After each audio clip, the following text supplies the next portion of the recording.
ఇద్దరు అన్నదమ్ములు కూడా పొరుగు రాజ్యానికి వెళ్ళి ఒక పని చేసుకోండి రాండయ్య అని చెప్పేసి రాజుగారు చెప్పగా ఈ యొక్క మార్గం నుండి కూడా వాళ్ళు వెళ్తుంటే ఎక్కడైనా నీళ్లు దొరుకుతాయేమో, చాలా బాగా దాహం వేస్తుంది, నీళ్లు తాగుదామని చేస్తే ఇదంతా కూడా ఒకసారి మీరు పరిశీలిస్తే ఈ గుండం అంతా కూడా అనుసంధానంగా ఉంటుంది. ఈ పూర్వం ఈ గుండం అంతా కూడా చాలా పెద్దగా ఉండేది. ఇక్కడికి వచ్చేసి వాళ్ళు నీళ్లు తాగి ఇక్కడ నిద్ర చేశారని పురాణ కథ.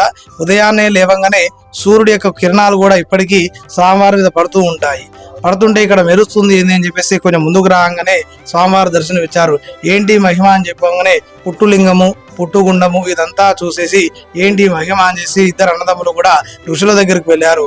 అయ్యా, మేము ఇద్దరు అన్నదమ్ములము, మాకు ఇలా స్వామివారి దర్శనం ఇచ్చారు, ఏంటి మహిమ మహాత్యం గురించి చెప్పండి చెప్పగా ఆ యొక్క ఋషులు దివ్య దృష్టితో చూసి మీ యొక్క జన్మ ధన్యమైందయ్యా, మీ చేత ఒక కార్యం జరపవలసింది, అందుకే మీకు స్వామివారి దర్శనం ఇచ్చారు, మీరు కూడా ఇంకో శివలింగాన్ని ప్రతిష్ఠించని చెప్పగా ఆ ఋషులు రాజుల చేత ఇంకో శివలింగాన్ని ప్రతిష్ఠించారు.